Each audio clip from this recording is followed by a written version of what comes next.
Yuri sudah bisa? Ya Pak, udah masuk Yuri Pak. Oke. Bang Nelson, sudah bisa mulai? Ya. Bang Nelson, sudah bisa mulai?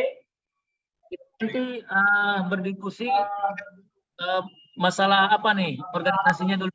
Kan ada 7 pembahasan yang mau kita kupas.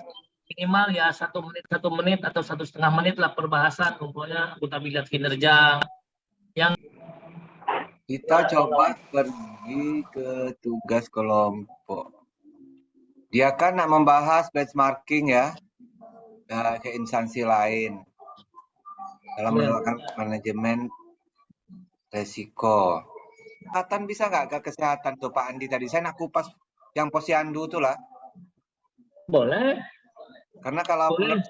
menurut saya kan, ada nggak contoh ininya? Contoh kasusnya gitu sebagai rujukan postulanya gitu. saya programnya itu banyak resiko kalau menurut saya ya. Maksudnya ada nggak ini instansi pembantunya gitu? Ada sih yang UKS itu kan nggak jalan tuh.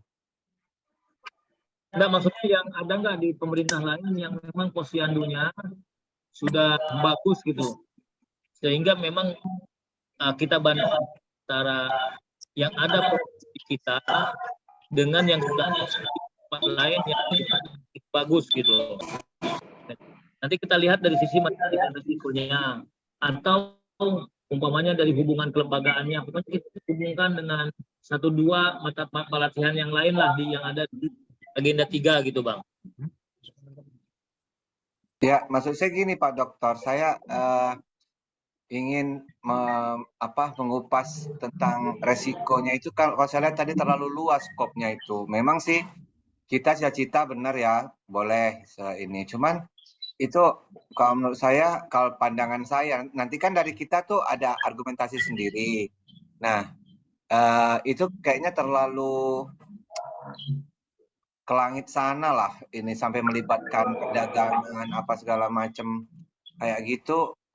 Kan saya dari sisi pemikiran dari luarnya gitu. Nanti kan di kantor sama Pak Andi atau teman-teman yang lain yang setuju. Dari saya juga ada yang nggak mungkin sependapat dengan saya gitu. Betul, maksudnya gini kan kita berdasarkan stula itu ada kunjungan langsung, tapi melalui media. Artinya ada sebuah contoh di mana yang dianggap kita mengetahui basis media, contoh YouTube mana gitu. Begitu sebagai rujukan untuk kita membahas posyandu yang ada di kita gitu Bang. Kan ceritanya nih stula dulu sebanyak walaupun lewat media, kemudian akan kita perbandingkan ya dengan kondisi yang kasus itu mungkin dengan di tempat kita gitu Bang. Ada nggak contoh banyak posyandu? Mungkin kita Pak Andi lah, ada nggak contoh posyandu yang sudah bagus, yang beri penghargaan gitu di mana gitu sebagai tempat stulanya gitu. Bang Nelson. Iya, siap. Coba dibuka ini YouTube posyandu di Lombok.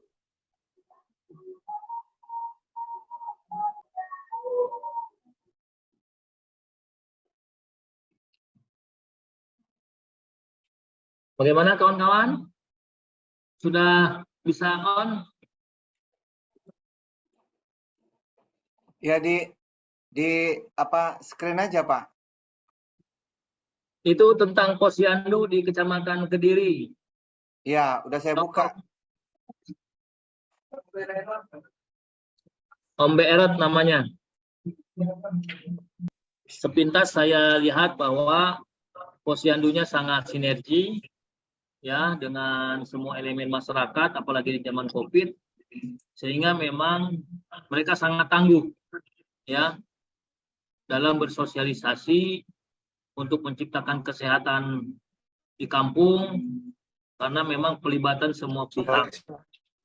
Ya, artinya dia sudah memperhitungkan bahwa COVID resikonya sangat berat, kesehatan itu penting, jika memang penyakit itu sudah masuk ke perkampungan masyarakat. Kira-kira gambaran itu kalau sudah bisa kita mulai berdiskusi kita hasil setelah itu. Malam rekan-rekan sekalian, kelompok 42 peserta pelatihan kepemimpinan administrator Provinsi Kepulauan Riau. Saat ini kita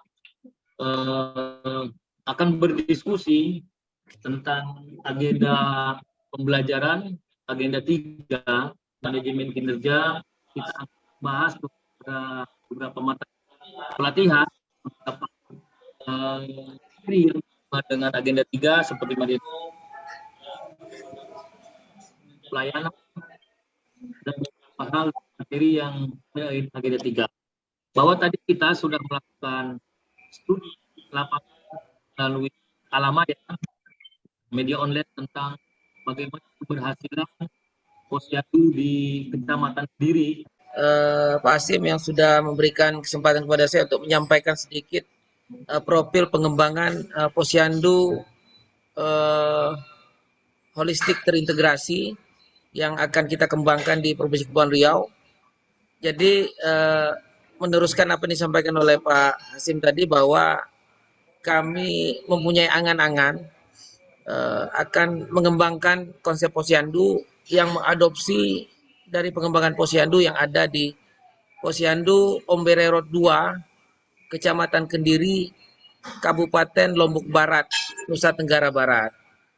Ini berdasarkan hasil kajian dan kunjungan lapangan kami pada tanggal 14 sampai 17 Maret 2023, dan ini juga diinisiasi oleh Direktorat Jenderal Kesehatan Masyarakat Kementerian Kesehatan RI bekerja sama dengan Kemendagri. Jadi untuk itu berdasarkan hal itu kami coba mengembangkan konsepnya adalah bagaimana menyatukan berbagai macam pelayanan yang ada di sektor kesehatan dan juga akan dikoneksikan juga dengan program-program pengembangan lain dari mitra-mitra OPD yang lain. Yang pertama adalah teman-teman dari Dinas Arsip yang nanti akan mengembangkan program literasi gemar membaca bagi masyarakat melalui sarana posyandu. Kemudian yang kedua, kita juga mengajak teman-teman dari PMD dalam hal kelembagaan posyandu, pembinaan kelembagaan, struktur organisasi, kelompok kerja operasional dan sebagainya. Kemudian kami juga mengajak teman-teman dari Dinas Koperasi dan UMKM dalam hal mempromosikan produk-produk tempatan, produk-produk yang dihasilkan oleh kader-kader posyandu, dan itu juga nanti yang membeli juga orang-orang yang berkunjung ke posyandu setiap bulannya, teman-teman sekalian. Itu saja saya pikir yang dapat saya sampaikan. Terlebih dan kurang saya mohon maaf. Saya kembalikan kepada forum untuk memberikan masukan dan juga saran. Terima kasih.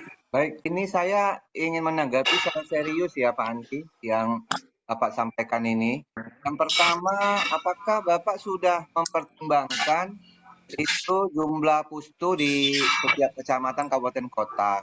Bukankah untuk di kabupaten kota di luar Batam, Tanjung Pinang, dan Bintan itu keadaan pustu itu sangat terbatas dan bahkan itu menjadi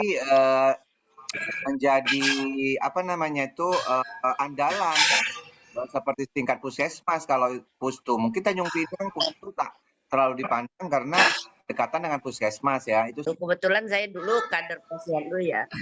Jadi saya cukup paham dengan kejadian-kejadian yang terjadi di posyandu. Mungkin harapan daripada posyandu ini cukup baik dan bagus sekali. Namun kita harus lihat dulu juga kita akuntabilitas daripada pelaksanaan ini. Baik Pak Hasim, Pak Andi, Pak Nelson, Ibu Dwi, terima kasih kesempatannya. Saya rasa saya sepakat dengan apa yang Ibu Dwi sampaikan barusan secara akuntabilitas, baik sarana, prasarana, fasilitas yang memang dipersiapkan itu memang harus diperhatikan Pak Andi. Dan dari sisi masyarakat, jumlah dan faktor mungkin kemampuan yang ada di sekitar sekitar masyarakat tersebut juga memang harus diperhitungkan. Tapi kalau secara rencana dan program ke depan itu sangat bagus sekali. Yang pertama kita melakukan komunikasi efektif tentunya.